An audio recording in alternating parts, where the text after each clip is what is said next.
Hi, Betsy. Hi, Kim. How are you today? Good. Good? Good, yes. You had a couple good nights' sleep? I did. Yes. I have caught up. Yes. So today we're going to, I'm just going to start the introduction and everything. Sure. Now, this podcast is going to be completely different than what we normally do because we're just going on the cuff. It's just Betsy and I'll explain later. And, but first of all, this is episode 132 of the Fleece and Harmony Knitting and Crochet podcast. If you're new here, welcome. And if we're old favorites, Welcome back. Some people, welcome back. Yes. Actually, I shouldn't say that because one of my favorite podcasters always does her welcome back. Oh, I can't okay. steal it from her. Oh, okay. So we're just going to have a short... and this is being recorded in the yarn store, the Fleece and Harmony yarn store, which is located in the Woolen Mill, which is on the sheep farm in Belfast, Prince Edward Island. So welcome everybody. And we're just going to jump right in. We don't even have an agenda today. It's probably going to be a little bit shorter, but you never know. Simone isn't here today. She's under the weather. So she's got the week off to rest up and get all better, and so Betsy and I, it's up to us. So we'll see what we'll come up with. We also didn't really have time to prepare anything, and I warn you up front that the podcast is going to be mostly about what happened at the Prince Edward Island Fibre Festival, because we're just back from that. We just reset the store yesterday, and in fact are still doing some things today when this is being recorded, which is on Wednesday, October 11th. You'll be seeing it on Friday, October whatever that is. Okay. So what do we want to start with, Betsy? We'll just talk about the Fibre Festival. Yeah. It was quite the thing. It really was. Yes. So overall, I thought it was pretty fantastic. Right. As I kept saying to Matthew, for our first year, he's like, yeah, but you planned it for 4. Oh, I know. It did give True us, enough, though. Yes, but it did give us time to sort out details. But you kept saying, what were we thinking last year? I know. So I'm the volunteer chair of the organizing committee. So as most of you probably already know, but I was also a vendor. Yeah. And we had thought we were pretty well prepared last year when the Fibre Festival got canceled because the day before. Yeah. Because of Fiona. And this year, though, we were much better prepared. Yes. And I said to Betsy more than once, I don't know what would have happened last year. We would have been here till all night getting ready and packing and stuff. Yes. So we were much better.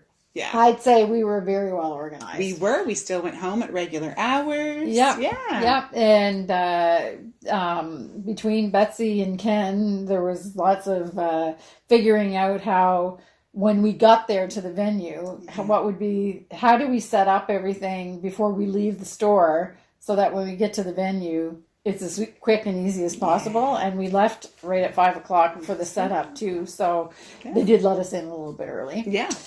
So what can we say about it?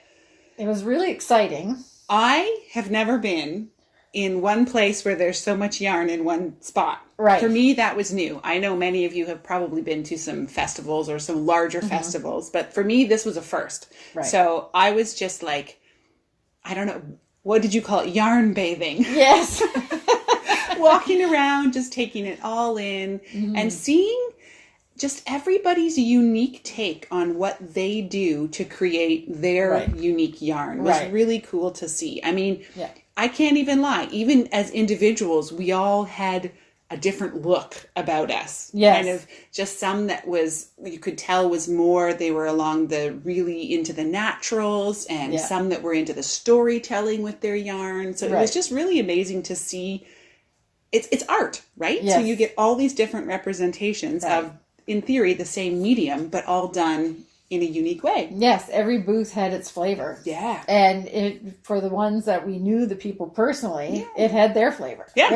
Which is perfect. Yeah. And that was really, really great. First of all, I would have to say being there at the very inception of the idea and going through everything that we did to get there, I was just so relieved that it was actually happening. And then when I got over that, it was really very exciting. Yeah. So I've actually only vended at one Fibre Festival before, and that was when we very first opened the store.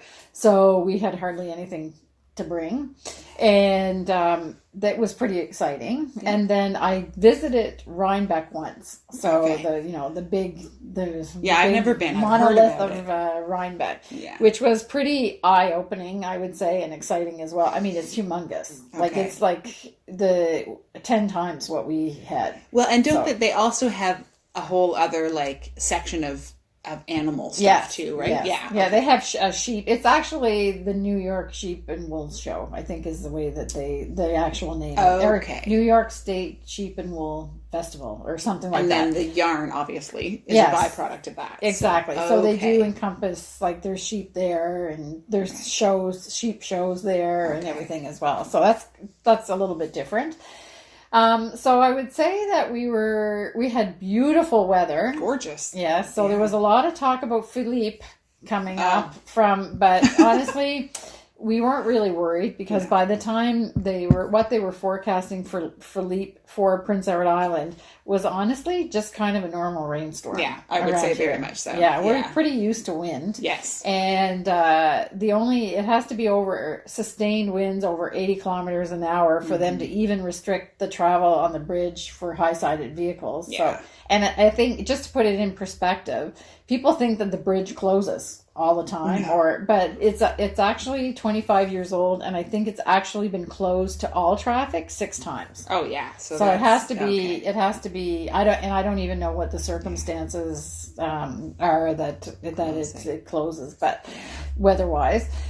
Anyway, so it was just gorgeous. In fact, most of the people that were coming here from somewhere else were surprised at how hot it was. You could barely wear your sweater. Yeah, I was going to say, I tried the first day to have like a nice, beautiful wrap on. I knew I couldn't do a wool sweater. Yeah. So I tried a nice wrap, and within an hour, I was like, I just can't do this. Yeah. So you pulled it off. You wore a wool sweater the whole time. Yeah, so. I did. Yeah. So to be honest, I only got really hot when I had a hot flash. Oh. So that's which is something you don't have to worry about. Not yet. But then I was like kind of mopping my brow a little bit. But I was pretty comfortable. I was also doing a lot of what I would say schlepping. So, yeah. Setting up and tearing down. But I just prepared for it. So yes.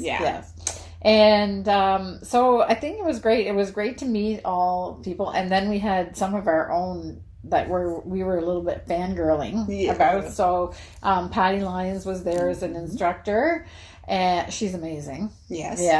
And they were all amazing because we invited. We're not supposed to have favorites. No, I know, but we invited them, so we thought they were all amazing. Right. For the most part, we invited the instructors, and it was such a treat to meet Kristen Drysdale.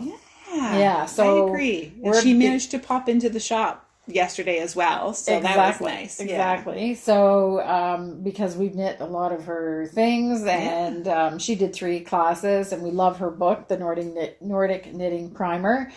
She did a book signing for people that had the books. If you haven't bought that book yet and you like to do colorwork knitting, then you should really check it out. I definitely heard at least one student come out of her class and say, "Oh my goodness, I just didn't even know that I could improve." Right? Like the whole idea that you get used to what you're doing, and if it's working. But sometimes you get a tip or a hint and you go, oh, this is actually better. So I heard one student for sure come out of her class who was kind of blown away. And it's kind of the same thing as what I'm doing with the Patty Lyons book on my Tune sweater, which I'm not going to show today, but because I haven't worked on it at all.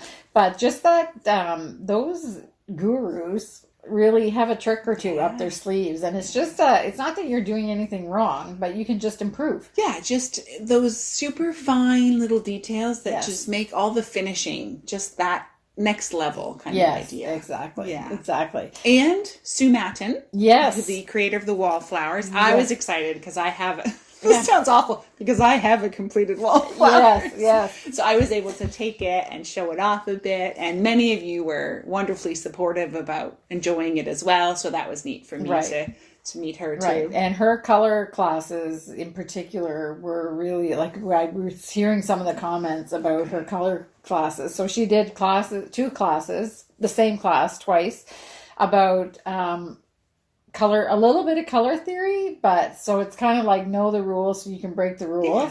And she had like color wheel, like a huge color wheel built on the floor with yarn and stuff like that. And people had a lot of fun learning how to break the rules. Yes. And I think I appreciate Sue on the level that I feel like a kindred spirit in the sense that she is not afraid of color. Right. Sue is not all about muted and soft colors. She goes for it. She's into felted tweed Barbara. Yes. Right. So just, I think it's another element as to why I enjoy her. And then we can't not highlight our own sweet Simone. I know. Yeah. So that was next on the list because Simone had a sold out class in drop spindling. Yeah. And you actually made your own drop spindle in the class and you helped her out at the beginning. I went to the class mostly just to kind of help with all the handout parts, and because we were building the spindles ourselves, we needed to do some tweaking, so I was just there to help with that. But it allowed me to see what she was doing, and it's one of these things. In theory, it's all very simple. Yeah. But I had a few minutes to actually try it, and I think her 3 words were patience, perseverance, and practice. Right. I was there for about 15 minutes. I didn't get a lot of patience, perseverance, or practice in, but it was neat to see her kind of in her element and just watching others enjoying and learning, and it's pretty cool. Yeah, it was really cool. So we were really excited for her that she had that time to show her stuff. Yes, a little bit. And then of course we heard lots of good comments about some of the other instructors that we didn't have the chance, or I definitely didn't have the chance to personally meet. Yeah. But all around, people like Lucy Neatby is another one. Faina, I'm not going to pronounce her last name because I'm not sure I'm going to pronounce it. I'll put it down here. Came from, I think she traveled from California.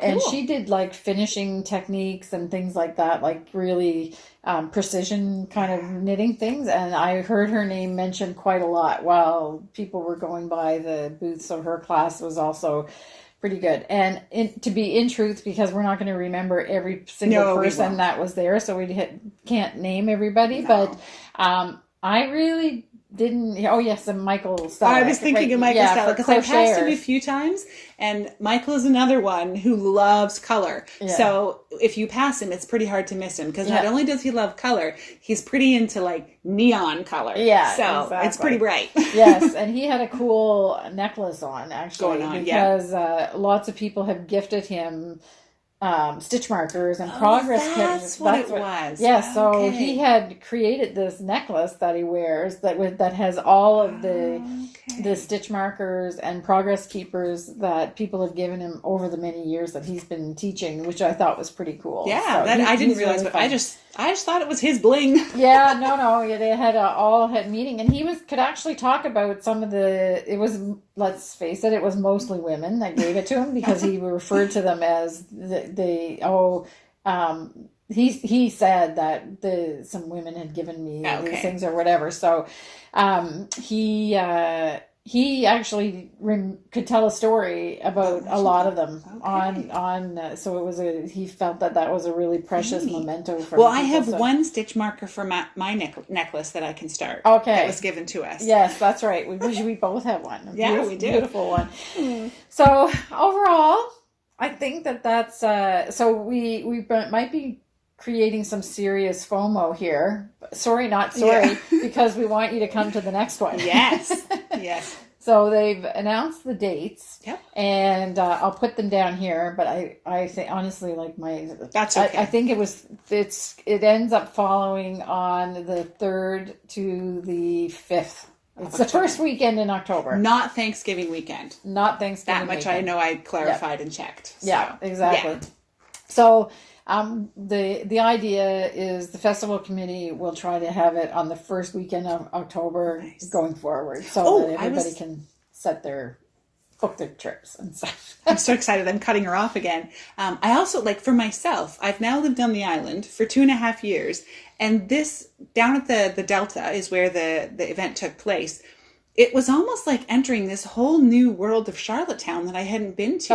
Like the true and honest tourist section. So walking around down there, I was like, I just didn't even realize how, like, cruise port, tourist, with all those cute little shops. So I've told my family, we're going to spy. And when a cruise ship comes into town, we're just going to go and, like, join the crowd and pretend. Like tourism. Exactly. And at the same time, and it'll be the case next year as well, there's a huge culinary event happening on the island, which is called Fall Flavors, and it happens mostly on the weekends. I think it's 3 to 4 weekends, and one of the big events was right downtown, and we went. We had a little culture evening as part of the Fibre Festival called the Harbor Hullabaloo, and Betsy and I were there, and we left.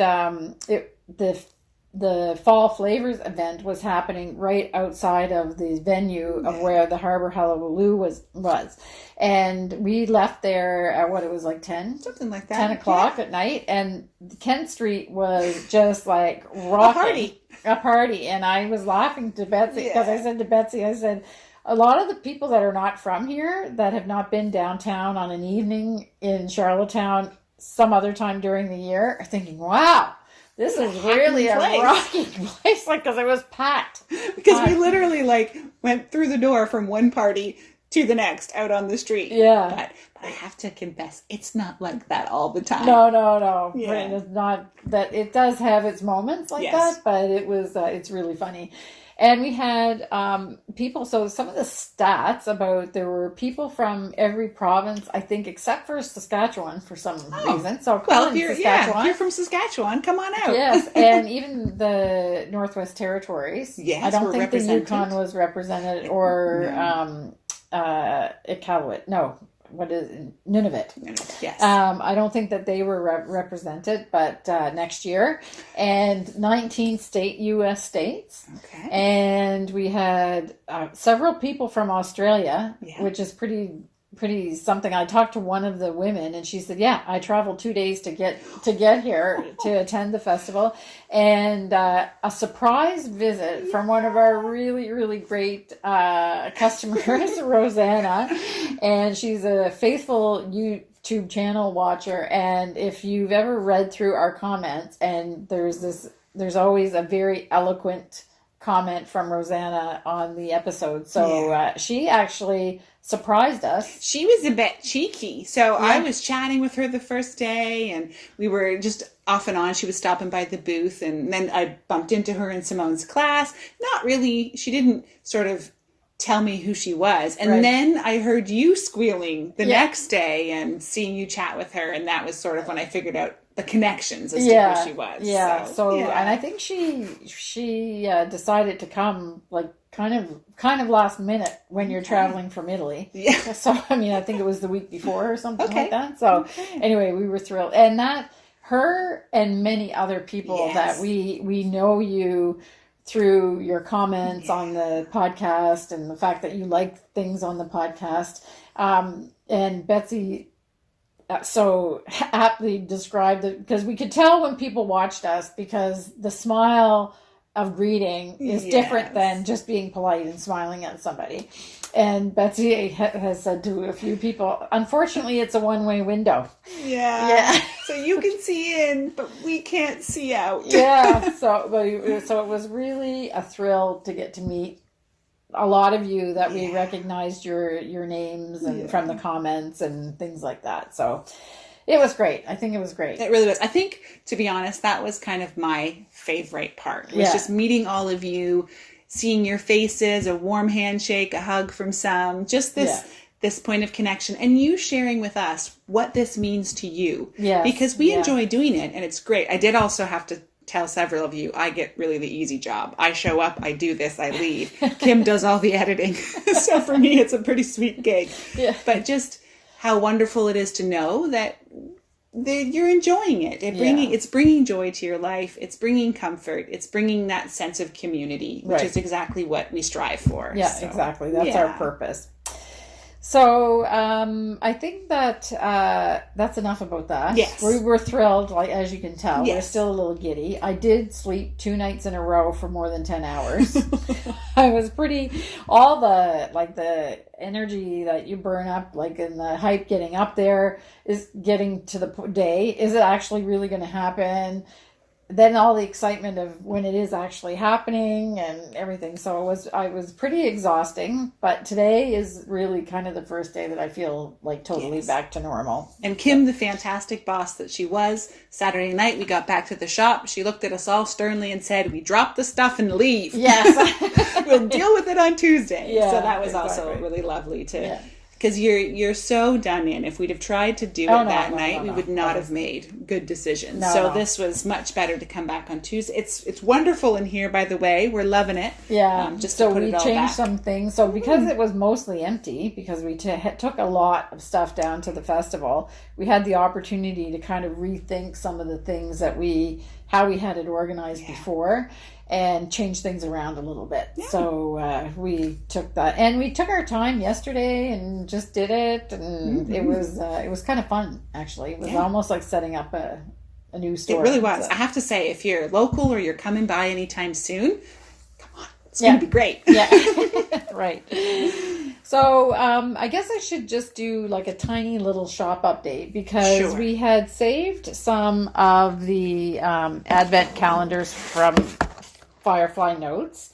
So this is the 2023 Firefly Notes Stitch Marker Advent Calendar. We had some put aside for the Fibre Festival, and we still have a few left. We do. So if you missed out when I did them early, like in July, and if you still want one, or you want to buy one as a gift for somebody else, then we do still have them in stock. And there are 20 stitch markers and 5 progress keepers to make up the 25 days.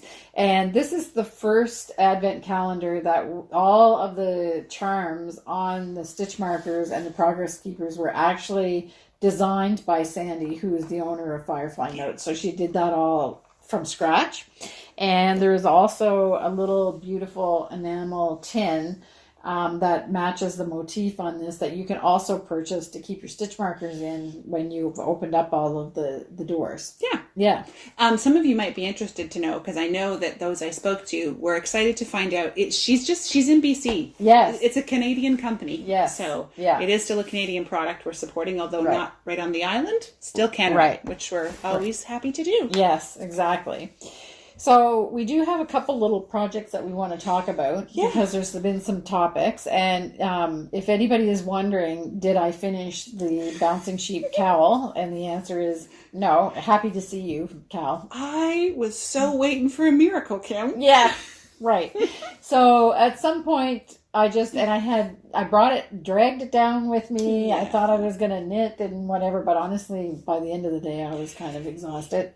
And I didn't knit. I went around to see all the little groups. That was really fun too. People were gathering together and knitting. We'd hoped that would happen. And so I did make my rounds around there, but I didn't actually sit and knit. And the first night I ate by myself and went to bed. And then the second night we had the Harbor Hullabaloo. I had to speak at do a little thing at the Harbor Hullabaloo, so we went there. So, and then that was it. Yeah. It was over already. Yeah. So anyway, you should show at least what you did manage. Yes, I am going to. And then you finished yours, even though you said you were going to rip it did. out. Well, we'll talk about it. Yeah, we'll talk about it. We'll show yours first here. So, and I did a little bit, so I didn't get much done. Oh, but I think you were only at the fence last we saw. Yeah, okay. I can never remember when we're... pretty sure. Yeah. So it doesn't look like sheep. It just looks like white blobs, because you have all the duplicate stitch to do. Yeah. So when Simone wrote this pattern, she indicated where she did her duplicate stitch. I actually am going to do a wee bit more duplicate stitch than she did because I didn't introduce the black legs and stuff. She has it in the pattern at some point, but I thought just for one stitch up and down. Oh, I see. Like I didn't bother. So because you're going to duplicate it anyway. Good exactly. thinking. Yeah. Good So I thinking. thought I'll just do that. But this is knit in Fine Tweed Haze by Rowan.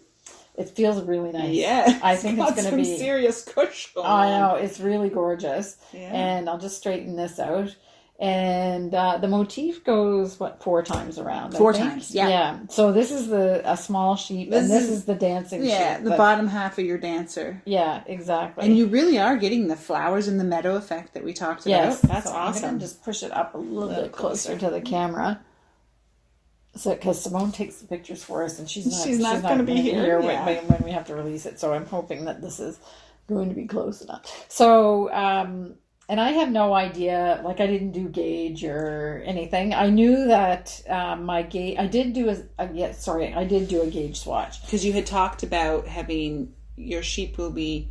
There's my row gauge is I think it's supposed to be 28 and mine is 32. Yeah. So my sheep will be fatter. Yes. And I can confirm we were trying to figure out in the last which podcast direction it would go. if they were going to be skinny or if they were going to be fat, but they will be fatter, and which is fine with me because that's just how Kim likes her sheep. Yes, in real life and in knitting, and so it's fine. So what will happen is my cowl will be a little bit shorter all around, and not wider really because my stitch gauge is right on. Yeah, so that won't change. So that won't change. And if I really think I need more height, which I don't think I will, because this is already. And you're not looking to do like she's not going jogging at 40 below at 4:30 in the morning. Yeah. No. Like Simone does. Yeah.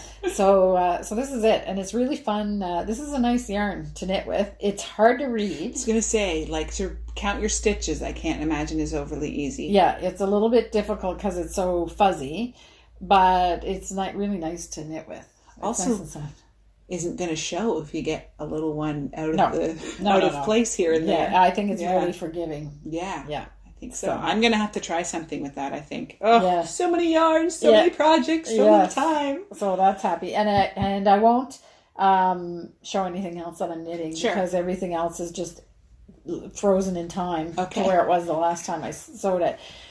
And I have to say, I was putting pressure on myself to do this, and then I had the Marie Wallen hat that I was doing. I have the trait sweater that I was doing.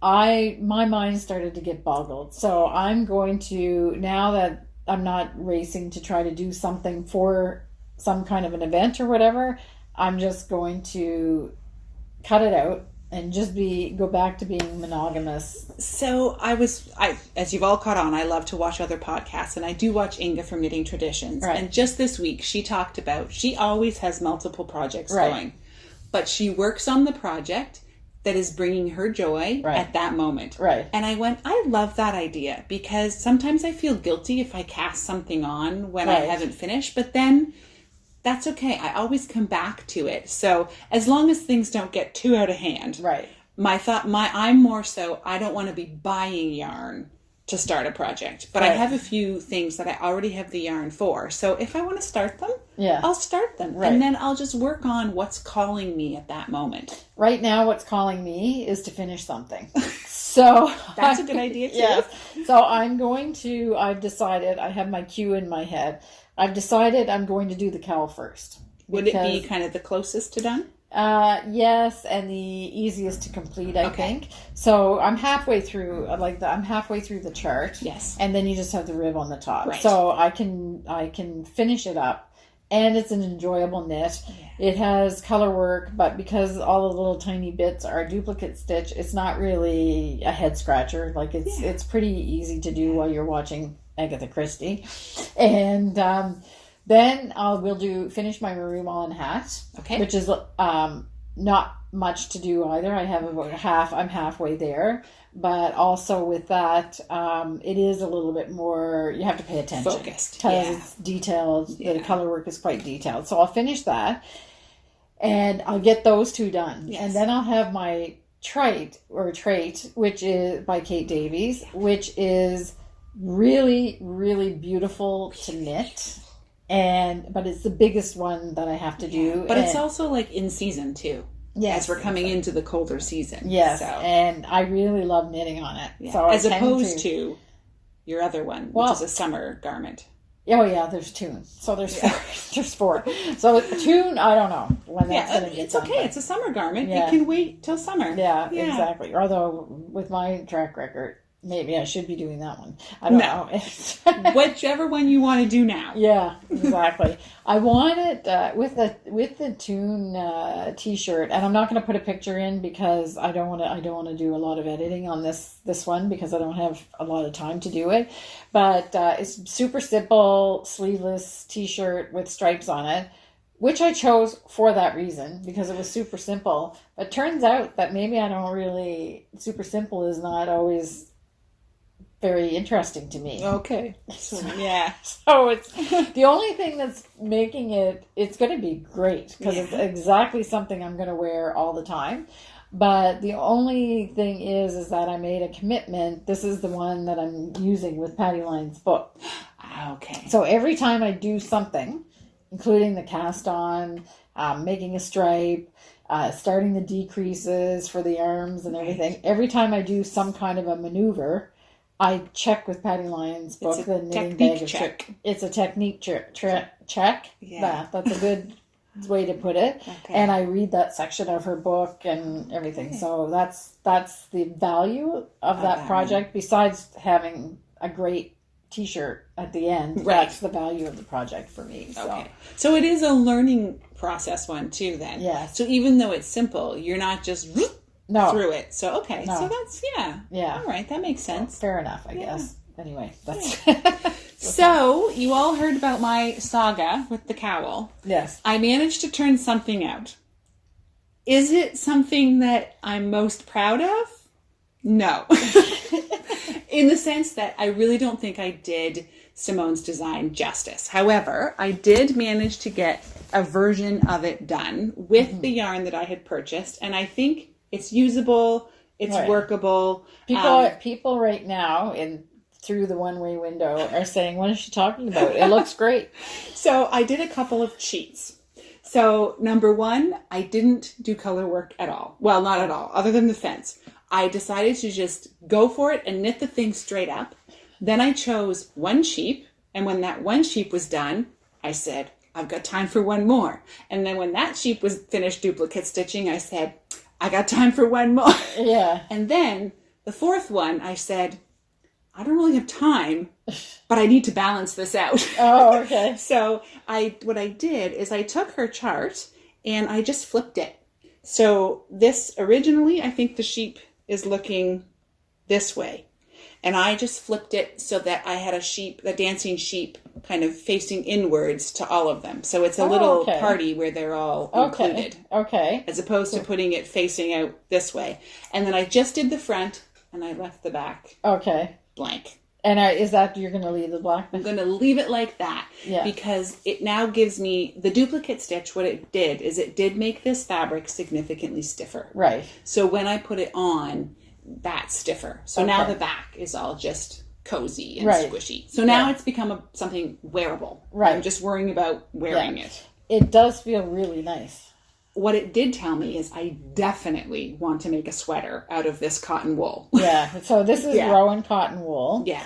And the color is Piglet. I forget what this one is. This is Milky, and the brown is Nutkin. Which is the color I fell in love with. Not even, maybe? I think the gray is called Nap Time. I'm not sure.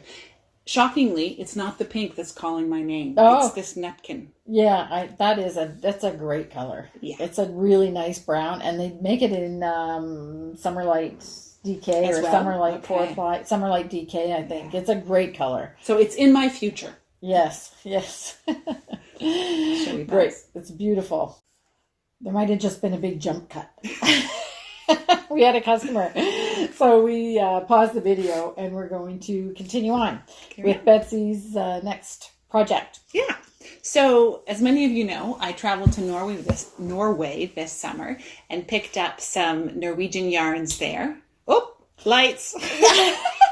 And the light, we're just going to keep going. We're just going to keep going. Anyway, so I picked up some Norwegian yarn that I wanted to work with and try and see. So I have cast on. This is we'll call it very much, it's a farm sweater. It isn't anything else other than that, because we got to see the farm where the wool came from, the sheep living on the side of the mountain. And this is, I can't even use the word rustic with this. This is crunchy. Okay. It's just straight up crunchy. So I'm excited because it's about the experience I had and the authenticity of having seen where the yarn came from and supporting the small businesses that were involved. So I'm really excited about that end of it. Which is why people shop with us. Yeah. Yeah. But Kim. Okay. Not even close. Okay. So the feeling, I mean. Yes. I mean, not of the wool. Oh, the sentiment. The sentiment. Yes. Okay. No, the wool is extremely different. Yes. So it will be fantastically weatherproof, super incredibly long wearing, I'm assuming. Right. And if my little sensitive neck can't handle it, it's a unisex sweater. And my husband has said he's more than happy to take over. Right. So he has another sweater that is made from crunchy wool and he loves it. Yeah. But it's Aran weight. So this would be lighter. A lighter one. Yeah. Okay. So it will have sheep across the yoke, but they're little Norwegian sheep. So they have the curly little horns that go with them. Right. So I'm excited, but it's lots of ribbing to start. But it's so nice to just not have to think. Yes. All I did was cast on, and now for 9 centimeters. Oh, 9. It is a long one. Yeah, okay. I know, I double checked that because I was second guessing myself. The pattern is in Norwegian. It's 1 page, 3 short paragraphs. Okay. And a chart. Okay. So I did the Google Translate thing, which someone had suggested I actually type it all in. And then I realized, Google has even gone beyond that. You just take a picture of what you want and it translates from a PDF. Oh, okay. So, fantastic. Okay. I mean, it's good enough to understand what I'm supposed to do. Yeah. And I've done one of Kristen Drysdale's sweaters, which is it follows in the theme of a Nordic construction. Right. So I'm not too worried. So you know enough to fill in the blanks at this point. So it's going to be knit bottom up. Right. You knit the sleeves and then they'll all connect here. Okay. And then the yoke. Similar construction to what Kristen does. Yeah. And then the yoke will decrease from there. So I'm just having a great time of it, just enjoying the sentiment of it, remembering where we got it, the rainy summer day that it was. Right. But it's an adventure. And I did swatch. Yes. As a good girl. For the first time in my life ever, I was too big. Oh. Like too loose. So she must be a tight knitter. So I went down needle sizes. And once it has been washed and blocked, it becomes more flexible. But she's still crunchy. So that's interesting because you had to go down. Yeah. Then you're actually creating a fabric that's tighter, so it's even more dense. So it doesn't help with the looseness of it. True. But once you block it, it'll soften up. And I think I do want weatherproof. Yeah, you may not wear it. And it was, I got it knowing it would be an outdoor sweater. Right. So I have no intentions of wearing it inside next to skin. It's to be like an outer layer. Right. And do you like turtlenecks? I like turtlenecks that, I'm okay with it. As long as they're not too tight. I tried on some recently and I was like, I think I have to get a man's turtleneck because they're strangling me. This women's So you can wear a turtleneck under it and not be an overlayer. That was my point. So it doesn't touch your neck. Yeah. And we get winter. Yes. We get real winter. So And the color is nice. And you did the proper circular. Wow, good girl. And I didn't want to cut them because what if I need the yarn? Okay. So, because I can't just go pick up anymore at my local yarn store. And it's big enough. You made it nice and big. Yes. So you've got a proper swatch. I really should have. Let's be honest. I should have done another. Yes.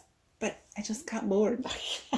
I wanted to move on. I think the theme that we've been lately subscribing to is know the rules and break the rules. Yes. Yeah. And then move on. And you sometimes you pay the price, but sometimes you get lucky. Yes. Yeah. Had I actually swatched, anyway, we won't go back there. Yeah. Moving on, because that's what I do. I don't dwell on what didn't work. I just move forward. Right. Ken's playing with the lights again. Oh, dear. Here we go. What do you say? Park it. Yeah. We're just going, okay. So then the other one on the complete opposite end, right? Because I was going for like the real authentic Norwegian farm yarn. And then I found Drops 100% alpaca in Norway. We're going to call it, I think it's a Norwegian company. I'm not sure. Like the wool comes from Peru. So Okay. That's okay. I don't mind that though. So then I was looking for like, what is the absolute softest thing I can find? Overcompensating. Yes. And I picked a pattern to do it in. And then dear Kim came to my house the other day and saw the pattern and saw the yarn and was like, you might want to rethink that. So I had chosen a very fitted, cute little cabled cardigan that would need to stay nice and fitted, and it had a lace section and it had a cable section, so two very contrasting tensions within the same garment. And Kim made me wise to the fact that 100% alpaca has no memory whatsoever. So now it's not blended with anything. It's 100% alpaca. So beautifully soft, and will have amazing drape. So what I've decided is to remember what yarn I'm working with and find a pattern that works with that. So I was How unlike you, Betsy. It really is unlike me. She was still talking before we sat down, saying, well, how do you think it would stretch? Do you think it would... Is it going to get wider? It's beautiful yarn, I have to say. Yeah. And a gorgeous blue color here. So I think what I've concluded is I need to choose something that if it gets longer, I don't mind. Because that is what it's most likely to do. So I've been thinking about things like not expecting a super tight, or planning for a tight ribbed cuff or a tight rib around the bottom. Something that is meant to drape and flow. So, I mean, I could go with the easy solution and use it for a shawl. I just don't wear shawls enough. I actually just had some ideas on what might go work well out of cocoa knits. Okay. Yeah, because they've got some of those nice pointed cardigans, kind of slouchy, which if it's stretched, that's okay. Doesn't matter. But the other solution that you saw when you looked for patterns that would be suitable for this is to strand it. Yes, exactly. That's true. That's right. So a lot of the ones I went to because Drops has a bazillion patterns that they've created out of their yarns. Many of them free. Yeah, I've made a few of them. And they are translated from Norwegian. So it even said when I was reading it, if you're really questioning something, go back to the Norwegian pattern and double check it. But yeah, most of their patterns with this stuff was held with a kid silk mohair of some type. And again, they looked beautiful and fuzzy, but I am a little bit hesitant about kid silk. Does kid silk itself have any prickle factor, any at all? Well, try on my Madeline when you have a chance and see if you can wear it. That's 100% Kid Silk Haze held double. Okay, I should try that because the goal is like baby's bottom here, people. Yeah.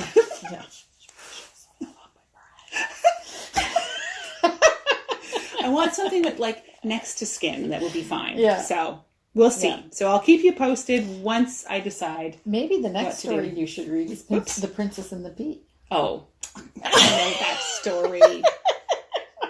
It's a ridiculous story. I have contemplated on that story.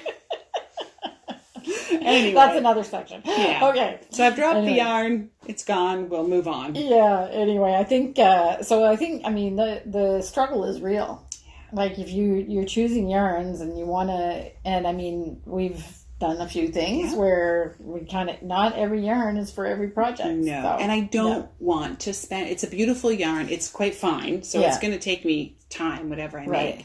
And I don't want it to be a disappointment after I've washed it. And I think you could maybe mitigate the potential for stretching if you did it like super tight, but then you won't you'll take the life out of the yarn. So I then launched into researching what to do with 100% alpaca. And I was reading a lady who's done a lot of research and actually been to South America herself.